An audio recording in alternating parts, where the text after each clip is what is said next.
მოგესალმებით მეგობრებო, ყველა ტექნიკის და ავტომობილის მოყვარულ ადამიანს. დღეს გვექნება BMW-ს ტიპიურ პრობლემაზე საუბარი და გავაკეთებთ. ეს არის კონკრეტულად წყლის პრობლემა. BMW და წყლის პრობლემა განუყრელი საკითხი არის ერთმანეთისგან. გვექნება კონკრეტულ ამ მანქანაზე საუბარი. ეს არის მეხუთე სერია S60 და მოკლედ რა პრობლემა აქვს ამ ავტომობილს. დაახლოებით 8 წელია ეს მანქანა უკვე ჩემთან სერვისს გადის, ჩემი მეგობრის მეუღლის მანქანა არის. სადაც ძალიან ბევრი რაღაცა მაქვს გაკეთებული მთლიანობაში, ძალიან ბევრი რაღაც. წლებთან ერთად პრობლემებიც იმატებს და ამ კონკრეტულ შემთხვევაში ახლა რაც შეეხება ამ კონკრეტულ პრობლემას. დაახლოებით ასე 2 წლის წინ შევცვალე ქვედა ელექტროპომპა, წყლის ელექტროპომპა შევცვალე ქვედა და ალბათ 1 წელიც იმუშავა არც კი, გაფუჭდა, დაახლოებით 250 евро ღირდა და მოგვიწია ისევ მეორეჯერ შეცვლა, იყიდა მეორეჯერ შევცვალე. ეხლა მანქანა დადის დაახლოებით ალბათ 4 თვე არის და ისევ წყლის პრობლემა გვაქვს, ისევ გადახურდა წყლის არქონის გამო, წყალს ღვრის საიდანღაც. შევამოწმე გუშინ, შევხედე, დავქოქე, არანაირი წყლის დინება არ აღენიშნება ასე, როდესაც დგას ავტომობილი, შემდეგ აი ამ ხელსაწყოთი, ამ ძალიან გამოსადეგი და არაჩვეულებრივი ხელსაწყოთი, შევუქმენი წნევა და ვნახე, რომ გაზდის აი ამ ადგილიდან. და აი ახლა კონკრეტულად საიდან რო გაჩვენოთ, აი ეს მილი, აგერ შედის ზეთის ფილტრის ხუფია თუ ჩარჩოა თუ რაცაა. აქ სენსორი უყენია კიდე ტემპერატურის, არ ვიცი ახლა რამდენად ჩანს. და ეს მილი პირდაპირ ასე ამ რაღაცაში არ ერთდება, არამედ აქვს აი ასეთი პლასმასი, რომელიც ტემპერატურისგან, სიმხურვალისგან, სიძველისგან უკვე დამტრეული არის და როდესაც მოხსენი, ნახევარი იყო აი ეს ჩარჩენილი რეზინის მილში, ხოლო ეს მეორე ნახევარი იქეთ ალუმინის ჩარჩოში ზეთის გამაგრილებლის. ახლა ნახეთ, აი ეს თვითონ უკვე აღარ იყო, ანუ გაფრინდა სადღაც წავიდა და მე ვფიქრობ, რომ ეს შეიძლება იყოს ერთ-ერთი მიზეზი იმის, თუ რატომ გაფუჭდა ქვედა ელექტრო წყლის პომპა. რადგანაც გაჭედა, აღარ ტრიალებდა უკვე და გადაწვა მოკლედ ის პომპა ქვედა და თავიდან მომიწია ისევ შეძენა და ისევ შეცვლა ამის. რაც ძალიან ცუდი არის, ეს BMW-ში გუშინ ვიყავი, ცალკე არ იყიდება, ცალკე საერთოდ არ არის, უნდა იყიდოთ მილთან ერთად. და თან ეს მილი ამაზე დამაგრებული არ არის ჩვეულებრივი ხამუტით, არამედ აი ესეთი რგოლი აქვს. ერჯერადად, ანუ ქარხნულად. ამიტომ აი ეს შევიძინე მთლიანად.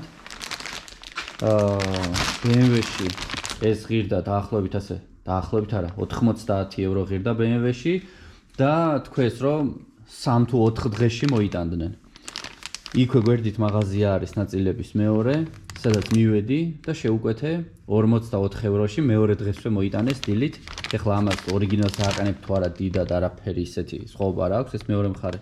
ხამუთითაა დამაგრებული აი ასე მიდის და პირდაპირ იმ პომპაზე კი არა, უბრალოდ თერმოსტატის ჩარჩორაცაა, თერმოსტატზე არის დამაგრებული.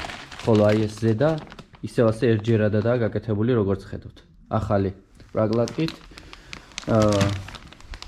ახლა მოდით მე ამას მოვხსნი, ამ ძველს ჩაუშვათ ეს ახალი მილი. დავაყენოთ ყველაფერი, გავასუფთავოთ აქ, დავაყენოთ ყველაფერი თავის ადგილზე, დაუერთოთ იქ და გაჩვენებთ შემდეგ წყლის დაჰაერება როგორ ხდება, ვინც არ იცის ამ კონკრეტულ მოდელზე, დავაჰაეროთ, ეს თავის თავს ავტომატურად იჰაერებს, არ ჭირდება რაღაცების გაღება და წვალება და წამება. მოკლედ, მოდით ახლა მოვხსნა ეს მილი და დავაყენო მეორე ახალი. ეს მილი აი ასე გადავწიე უბრალოდ გვერდზე. შეძლების დაგვარად მაქსიმალურად ამოსუფთავებული არის. ახალი მილი გვაქვს აგერ და შეგვიძლია ეს მილი უბრალოდ ესე ჩაუშვათ და დროებით შეგნით რომ აქ ზემოთ დავამაგროთ და შემდეგ ქვემოთ უკვე როდესაც ამას მოვხსნე იმ ძველს შემიძლია დავაყენოთ თავის ადგილზე მაგრამ მანამდე მოკლედ ამას ყველაფერი აქ ალუმინის აქვს და არსად არ მაგნიტდება ეს ფანარი ძალიან მოუხერხებლად არის ხო სანამ ამას თავის ადგილზე დავსვავდეთ თუცებ სილიკონით დავასველებ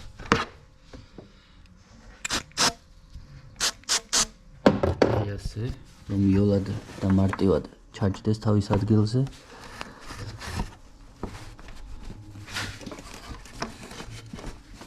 ასე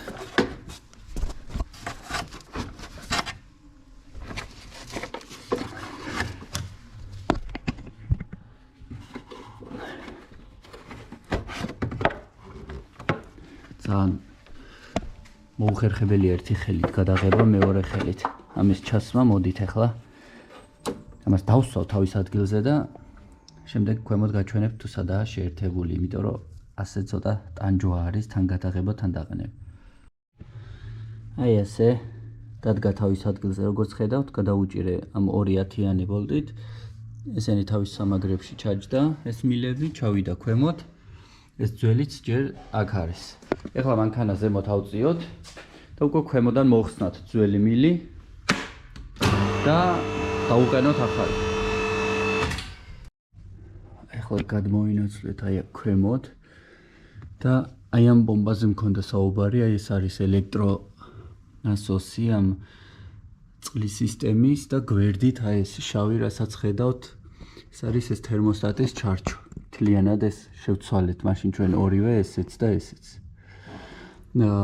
აგერ არის ეს ახალი მილი როგორც ხედავთ და ძველი არის აი აქ. ეგ უკანა მხარეს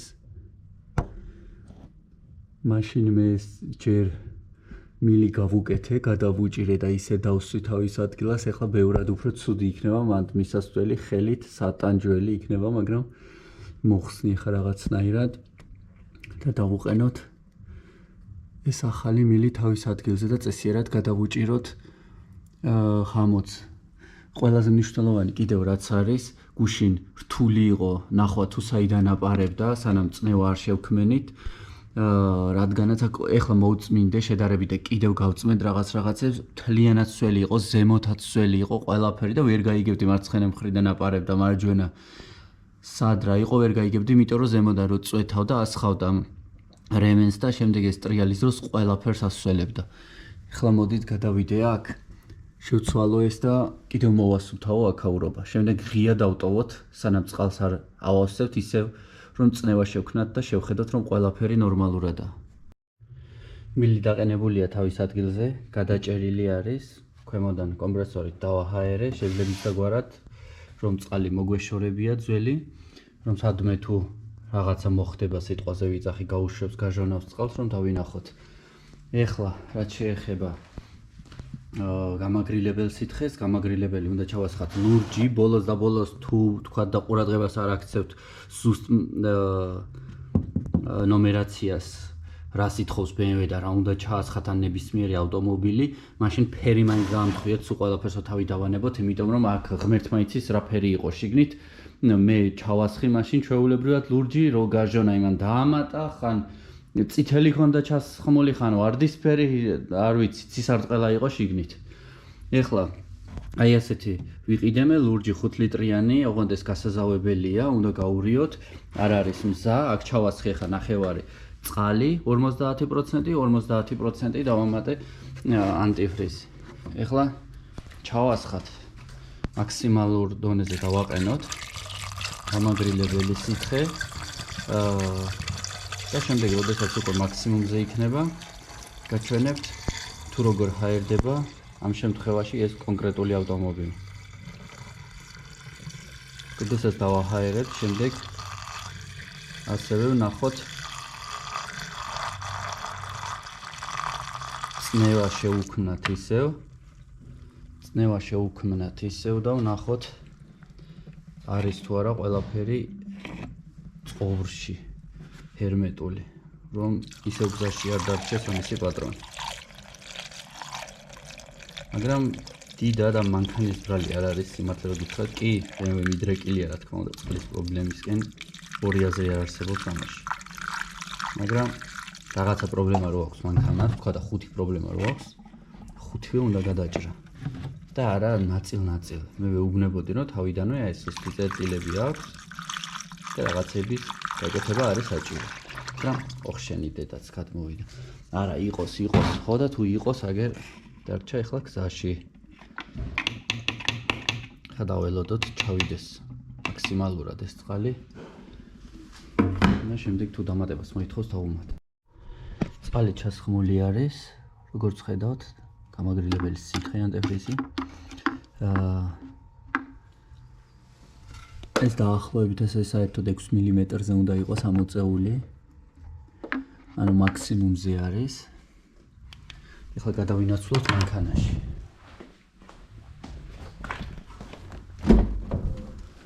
გადავინაცვლოთ მანქანაში. დაკოქვა არ არის საჭირო, უბრალოდ საშიგანია გავაღოთ. ვენტილაცია დავაყენოთ მინიმალურზე, ხოლო ტემპერატურა მაქსიმალურზე. 10 წამი გაზის პედალს დავაჭიროთ ფეხი. 10 წამი.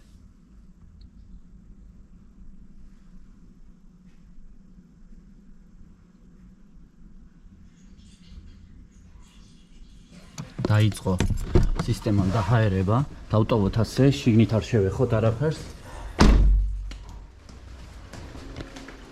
როგორც ხედავთ, პომპა ჩაირთო ქვემოთ და აი დაჰაერება დაიწყო მანქანამ თვითონ. ზოგ შემთხვევაში BMW-ს აქაცა აქვს გასახსნელი ეს შურუპი. მაგ შემთხვევაში თუ გასახსნელი აქვს, გააღებთ ჩასხმის დროს, ჩაასხავთ ბოლომდე, შემდეგ დაკეტავთ და შემდეგ დაიწყებთ ამ ელექტრო დაჰაერებას. აი როგორც ხედავთ, თუ რა ვიცი, თუ ჩანს ბუშტები წამოიღო. დაახლოებით 5-დან 10 წუთამდე დაჭირდება ახლა ამას.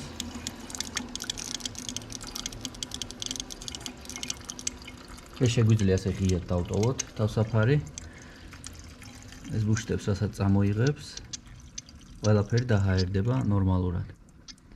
როგორც ხედავთ, ხან ჩერდება, ხან იწყებს, ხან ჩერდება, ხან იწყებს.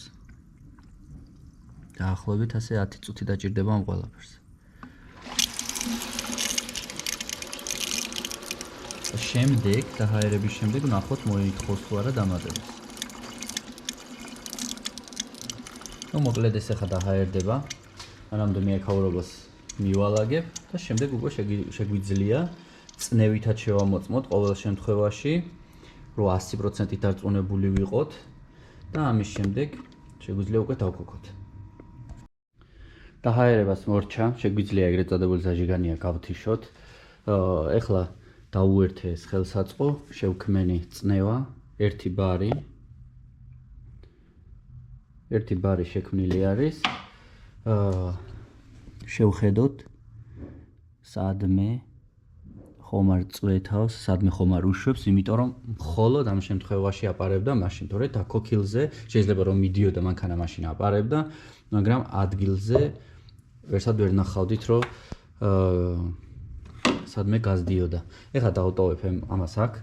მაშინ აი აქედან თქვენად წვეთავდა, რადგანაც გადატეხილი იყო ის პლასმასი. ეხლა ავწევ მანქანას, ვნახავ ქვემოდან სადმე ხო არ უშვებს.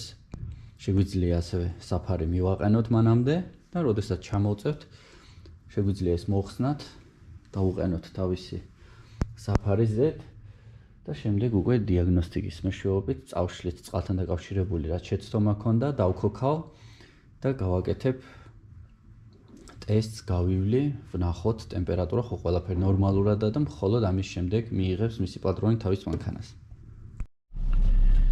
მოკლედ დაქოქილი არის. ტემპერატურა აი მომატებული გვაქვს მთლიანად. დავუწიოთ ცოტას.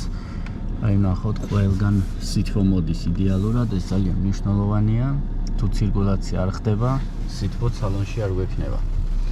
ამ შემთხვევაში ყველაფერი ნორმალურად არის. ახლა დავაყენოთ 120-ზე სიცხეა და გავაკეთოთ სატესტო გავლა.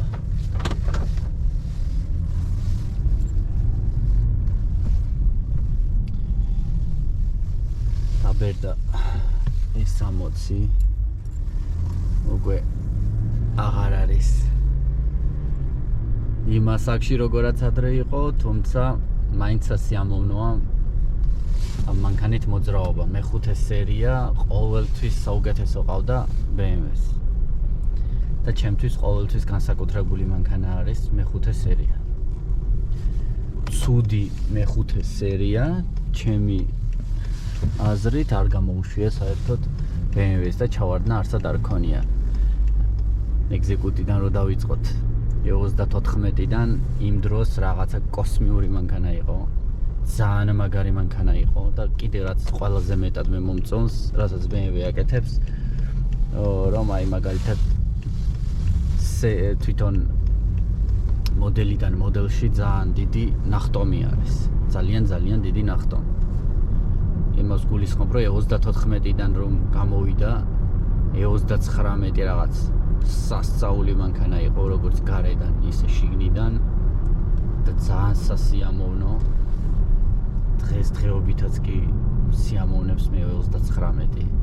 39-ის მერე ეს 60 ძალიან მაგარი ნახტომი იყო და ძალიან სასიამოვნო არის. ასევე F10 G სერია ყველა რომელიც ჩამოვთვალა მეხუთე სერია არის ჩემთვის ზე ავტომობილი ძალიან მაგარი. ვისაც BMW არ უყვარს, არა აუცილებელი BMW ყავდეს, ვისაც მანქანის მოვლა არ უყვარს, არ არის აუცილებელი BMW ყავდეს.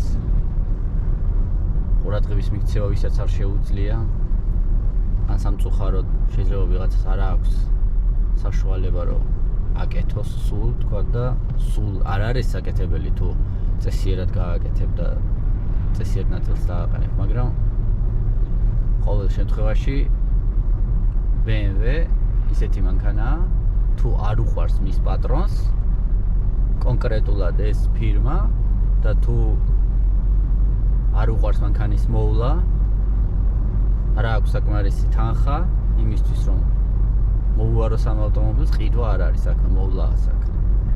მაშინ არ უნდა ყავდეს BMW. დანარჩენი უკვე გემოვნების საკითხია. როგორც ვთქვი, ამდენი წლის მანქანაა და კიდევ სასიამოვნო არის ამ მანქანით მოძრაობა. მოკლედ, ყველაფერი ნორმალურად არის, მეგობრებო. ტემპერატურა გვაქვს სალონში შიგნით.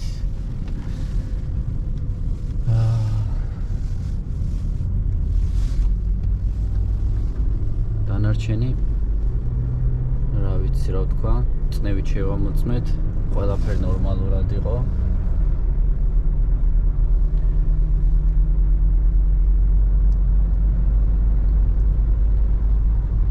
და მოკლედ ჩვენი საქმე რაც გავაკეთეთ, გაკეთებული არის კარგად.